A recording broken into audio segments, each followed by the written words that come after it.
अस्सलाम वालेकुम नाजरीन, हम आपको द लॉकडाउन शो में खुशामदीद कहते हैं। उमूमन हमारा प्रोग्राम अंग्रेज़ी में होता है, लेकिन चूँकि आज पाकिस्तान के सिलसिले में बात है और मेरी ऑडियंस प्योरली पाकिस्तानी है इस मामले पे, इसलिए मैं चाहता हूँ कि उर्दू में ही बात की जाए। पहले तो मैं आप सबको मुबारकबाद देना चाहता हूँ। तलहा और अरशद नदीम ने ओलंपिक्स में बेहतरीन कारकर्दगी दिखा के पाकिस्तानियों का सर फ़ख्र से बुलंद किया है और एक उम्मीद पैदा की है कि पाकिस्तान आगे भी अच्छे एथलीट पैदा कर सकेगा। तलहा तालिब ने वेट लिफ्टिंग के अंदर 5वीं पोजीशन हासिल की। एक पॉइंट पे वो गोल्ड मेडल पोजीशन पे भी थे, लेकिन बहरहाल 2 किलो के फ़र्क से वो पोजीशन नहीं ले सके। और अरशद नदीम जो है उन्होंने बड़ी खूब कारकर्दगी दिखाई और 84 मीटर से ज़्यादा जैवलिन थ्रो फाइनल के अंदर फेंका, लेकिन पोजीशन पे वो 1 से 2 मीटर के फासले से नहीं आ सके। पूरी कौम इन दोनों हीरोज़ को सराह रही है जिन्होंने अपनी मेहनत के बलबूते के ऊपर ये मकाम हासिल किया, और उम्मीद है कि अगली ओलंपिक्स में अगले आने वाले बड़े टूर्नामेंट्स के अंदर ये मज़ीद कामयाबी हासिल करेंगे। यहाँ पे हम ये बताते चलेंगे पाकिस्तान ने आखिरी बार ओलंपिक मेडल 1992 बार्सिलोना गेम्स में लिया था, जब हॉकी टीम ने ब्रॉन्ज मेडल हासिल किया। पाकिस्तान की तारीख़ में हॉकी टीम हमेशा एक बड़ी अहम मेंबर रही है ओलंपिक्स में और मेडल्स लाती रही है, और हमारा कंटिंजेंट 60-70 लोगों से कम होते होते 40 और 30 और अब 10 एथलीट्स का रह गया है। हॉकी टीम तो क्वालिफाई करती नहीं है और बाकी एथलेटिक्स में भी हम कोई इतने आगे नहीं हैं, माँ सिवाय इसके क्रिकेट इंट्रोड्यूस हो जाए तो फ़िलहाल हम बहुत ज़्यादा ओलंपिक्स में नज़र नहीं आ रहे। आज एक अफसोस की बात यह है कि चीफ टी गेम्स जो पाकिस्तान के थे, ब्रिगेडियर ज़हीर अख्तर साहब, उनकी एक स्टेटमेंट आई।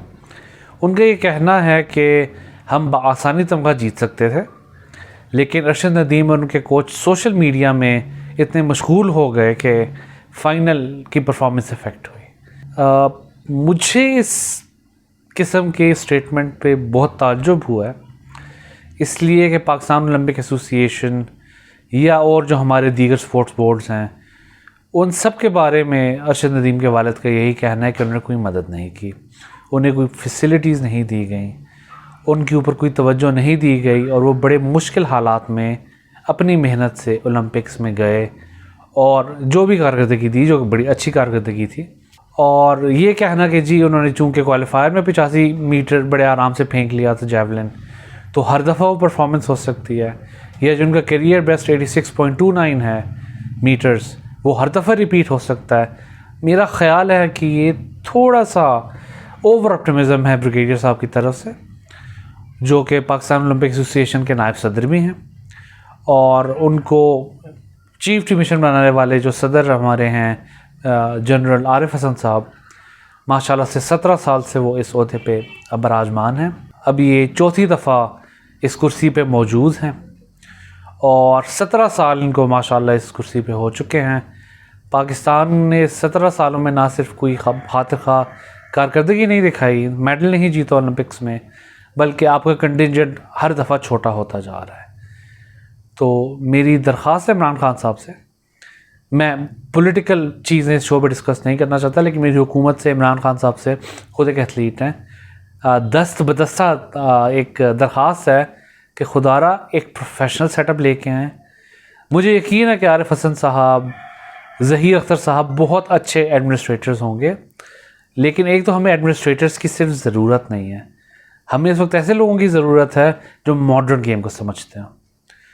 और दूसरा, अब इतना अर्सा परफॉर्म ना करने के बावजूद उनकी क्वालिटी समहाउ अभी छुपी हुई हैं, हमारे एथलीट्स की गलती होगी, लेकिन खुदारा आप किसी और को ले आइए, किसी प्रोफेशनल बंदे को जिसको मॉडर्न रिक्वायरमेंट्स का पता है।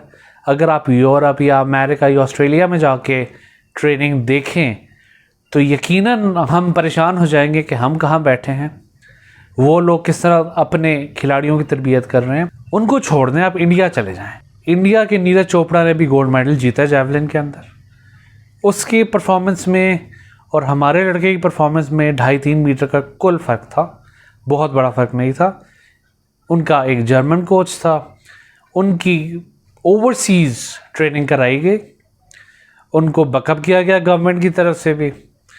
हमारे यहाँ तो अब यही है कि भाई एक बंदा 5वीं पोजीशन पे आ गया है, मेहनत करके अपनी आ गया है, लेकिन उसको क्रिटिसाइज़ करना है इसलिए कि मेडल नहीं आया, तो ये एथलीट की गलती है। एक बड़ी टिपिकल साउथ एशियन मेंटालिटी है, और वो मेंटालिटी है जिसके बाद आपको कामयाबी कभी हासिल नहीं होती।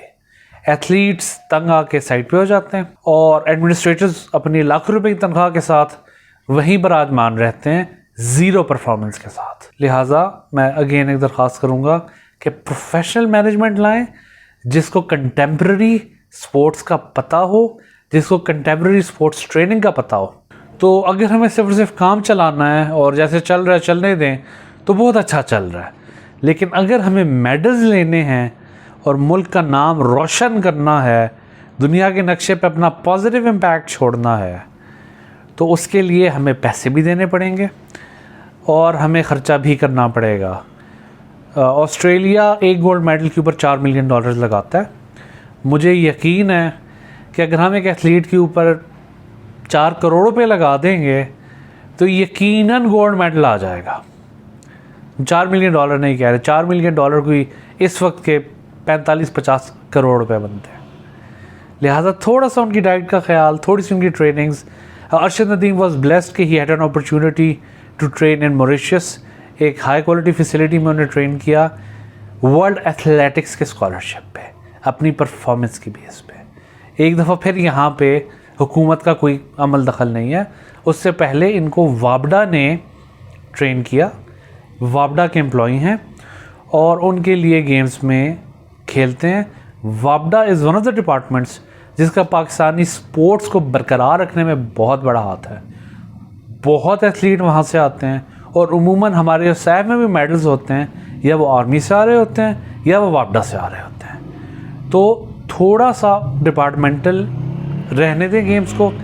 अभी हमने क्रिकेट की डिपार्टमेंटल क्रिकेट ख़त्म कर दी, एटलीस्ट हम उससे ग्रेड लेवल पे तो लेके चल सकते थे।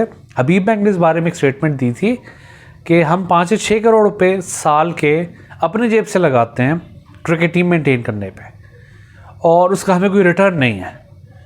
That's a service, so we should take these services, we should appreciate वापडा।